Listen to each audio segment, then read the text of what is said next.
саламатсыздарбы? Лично биз жаңы дом болот деп ошондой жакшы үмүт менен алганбыз да. Анан жылда күтөбүз 20-жылы 24-жылга жылган. 24төн бери деле жылда кийинки жыл болуп эле келатат да.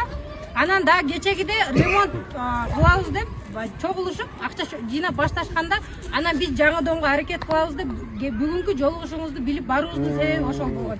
Бул домду же оңолот, макул болот дейт, же болбосо жок. Башка жаңы домго аракет кылып бериңиздер, бул жер бузулбайт деп тагдырын чечип бериңиздер. Ал жак макул болгонго чейин ортосун өзүнүн чегарасынан бөлүп алып туруп бул жакты жасайлы. Бул жакты көпчүлүк макул болуп атат, туурабы? Сиздер азыр МАПтын башчылыгы айтат, баардыгыңыздар мэрдин атынан мындай ушул даректеги үйдүн ордуна жаңы үй куруп берилген макулдун баардыгыңыздар кол коюп бериңиздер. Биздин МИКтин башчысы инвестор талап келет дагы. Мэрия өзү гарант болуп мэрия куруп берет. Бизде негизги көйгөй кепилдик керек. Туура. Кепилдик ошол үчүн кепилдик мэрия болот. Жетага суу түшө бергендигине байланыштуу. Бизде пожарный выходтар да жабык. Ошол жак косуп алышкан. Gerçekten ушундай жерде жашашат. Мына комната жок, менин ванна.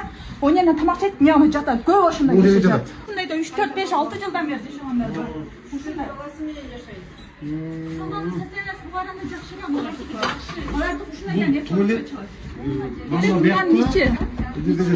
Муну да мына жактардан да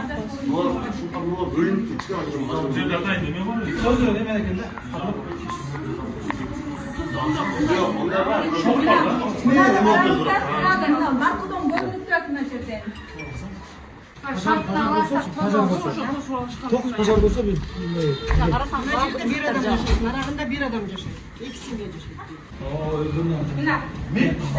ремонту менен берет. Таманда эме курсуп алыптыр да. Бул кандай да болушат?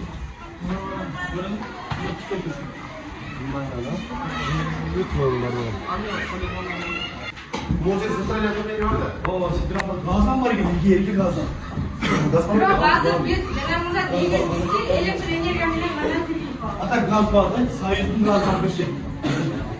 Анан мында эме канализацияга кирген эмес, кийин İşin gücünü ne yapamaz?